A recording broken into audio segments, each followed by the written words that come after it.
चलिए इस वीडियो में जो है इलेक्ट्रिक फ्लक्स के बारे में बात कर लेते हैं। कई बार जो है ये आपके एग्जाम में रिपीट हो चुका है कि इलेक्ट्रिक फ्लक्स क्या होता है। ठीक है, तो इसको कैसे लिखना है, तो सबसे पहले जो है हम हेडिंग बनाएंगे इलेक्ट्रिक फ्लक्स, जिसको 5E से दिखाते हैं या 5E अभी लिख सकते हो, कोई दिक्कत नहीं।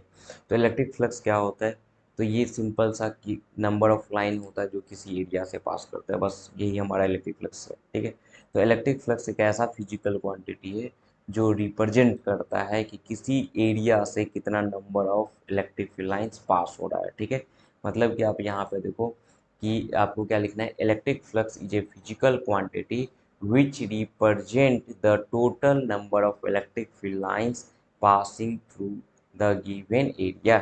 है ना, तो ये एक फिजिकल क्वांटिटी है जो क्या रिप्रेजेंट करता है, total electric field lines passing through the given area. अब यहाँ पे देखो एक हमारा पॉइंट चार्ज है और पॉइंट चार्ज की वजह से इलेक्ट्रिक फील्ड यहाँ पे दिख रहा है और आपको एक एरिया दिख रहा है। ठीक है, जहाँ से एरिया इलेक्ट्रिक फील्ड जो इस एरिया से जो है इलेक्ट्रिक फील्ड लाइंस पास हो रहा है। अगर यहाँ पे डायग्रामेटिक डायग्राम को देख के आप अगर पूछोगे कि सर कितना फ्लक्स है इस एरिया के थ्रू, तो हम बोलेंगे 3, क्योंकि आपका क्या है कि 3 ही लाइन पास हो रहा है। लेकिन आपको पता है कि जो आपके पॉइंट चार्ज से जो है 3 ही लाइन निकलता है आपका किसी भी पॉइंट चार्ज से इनफाइनाइट नंबर ऑफ लाइन निकल सकता है। लेकिन हाँ, ये चीज़ ध्यान रखिएगा कि 1 कूलम्ब चार्ज से 1/एप्सिलॉन नॉट लाइन ही निकलता है। 1 कूलम्ब चार्ज से कितना निकलता है, यूनिट चार्ज से कितना लाइन निकलेगा, 1/एप्सिलॉन नॉट। ठीक है, चलो खैर, यहाँ पे देखिए जो इलेक्ट्रिक फ्लक्स है, जो क्या है हमारा, तो नंबर ऑफ, सिंपल सा नंबर ऑफ लाइन है जो किसी एरिया से पास कर रहा है। यहाँ पे मैथमेटिकली जो है, मैथमेटिकली आप कैसे करोगे, तो उसके लिए आपको क्या करना पड़ेगा, एक एरिया वेक्टर वहाँ पे कट करना पड़ेगा। और एरिया वेक्टर जो होता है हमारा सरफेस के परपेंडिकुलर होता है। तो यहाँ पे देखो एरिया वेक्टर इलेक्ट्रिक का थीटा एंगल बना रहा है। ठीक है, और ये जो है इस तरीके से उस पे जो है आप शो कर सकते हो। मैथमेटिकली जो है, मैथमेटिकली हम क्या लिखेंगे, मैथमेटिकली हम लिख सकते हैं ये। ठीक है, कि आप जो है टोटल इलेक्ट्रिक फ्लक्स होता है वो होता है integration of E dot D A, जहाँ पे ई है इलेक्ट्रिक फील्ड और ये हमारा एरिया वेक्टर। ठीक है, तो मैथमेटिकली आपको अगर कैलकुलेट करना हो किसी भी एरिया से कितना फ्लक्स होता है, तो आपको क्या करना पड़ेगा, वहाँ का इलेक्ट्रिक फील्ड को उस छोटे से एरिया वेक्टर को डॉट करके पूरे के लिए आपको इंटीग्रेट कर देना।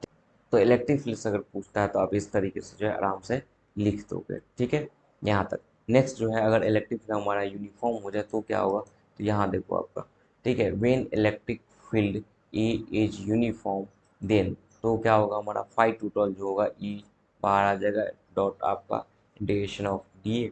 तो यहाँ से हम क्या लिख सकते हैं कि फाई टोटल जो होगा ई डॉट डी होगा। ठीक है, तो ये हमारा यूनिफॉर्म के लिए हुआ, जबकि आपका इससे पिछले वाला जो था नॉन यूनिफॉर्म इलेक्ट्रिक फील्ड रहेगा तो वहाँ पे लग जाएगा। ठीक है, अब इसमें साथ में कुछ और पॉइंट लिख देंगे, 3 पॉइंट जो हम लिखते आ रहे हैं कि ये स्केलर है कि वेक्टर है। तो आपको पता है यहाँ पे डॉट प्रोडक्ट है, और डॉट प्रोडक्ट जो होता है दो वेक्टर का वो क्या देता है, आपका स्केलर देता है।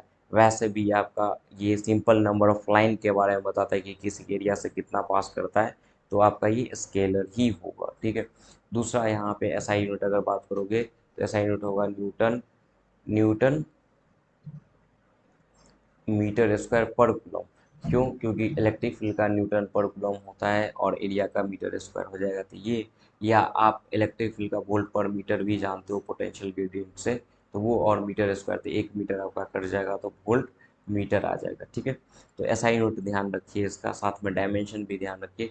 डायमेंशन क्या होता है, तो डायमेंशन ऑफ इलेक्ट्रिक फील्ड जो होगा वो हमारा एम एल का पावर 3 टी का पावर -3 ए का -1 हो जाएगा। ठीक है, सिंपल सा है, उसको इलेक्ट्रिक फील्ड का आपको डायमेंशन आता है वो लिख लो, एरिया का डायमेंशन आता है वो लिख लो, और उसको सॉल्व कर लो। ठीक है, तो ये पॉइंट अभी आपको लिख के आना है साथ में 3 बार। अगर 2 मार्क्स में आता है कि इलेक्ट्रिक फ्लक्स क्या होता है, तो सिंपल सा बोलोगे कि ये क्या है हमारा इलेक्ट्रिक फील्ड लाइंस जो किसी भी एरिया से पास हो रहा है। मैथमेटिकली आप लिख सकते हो टोटल का क्या क्या था हमारा, कि integration of E dot D है, वहीं पे इलेक्ट्रिक फील्ड अगर हमारा यूनिफॉर्म हो जाए तो ये इंटीग्रेशन से बाहर होकर आपका फाइनली आंसर आ जाता है ई डॉट डी। अगर इसको आगे प्रोसीड करवाना हो, जरूरत पड़े, यहाँ पे जरूरत नहीं है, अगर जरूरत पड़े तो आप लिख सकते हो डॉट प्रोडक्ट। आपको पता है कि ए डॉट बी जो होता है ए बी कॉस थीटा होता है, उसी तरीके से ई डॉट ए जो होगा क्या होगा, ई ए कॉस थीटा। साथ में ये 3 पॉइंट तो जरूर ही ऐड करके आइए, अगर बोले तब भी ना बोले तब भी, कि ये स्केलर है कि वेक्टर है। तो इसके तो इलेक्ट्रिक फ्लक्स जो हमारा स्केलर क्वांटिटी है,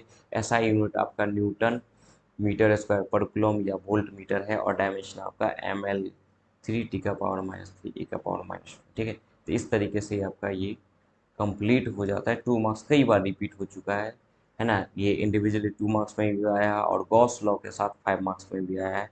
तो इसको तो आई थिंक करके ही जाइएगा, ठीक है। तो इसको अच्छे से लिख लीजिए, एक बार फिर से देख लीजिए आराम से, अगर कोई कन्फ्यूजन हो तो। वैसे कोई कन्फ्यूजन नहीं होगा, क्योंकि ये सिंपल सा आपका ये नंबर ऑफ लाइन ही है, कुछ है नहीं उसमें, ठीक है। तो इस तरीके से आप कर लोगे, ठीक है। तो चलो इसको जो है आप रेडी करो, इसको लिखना अच्छे से।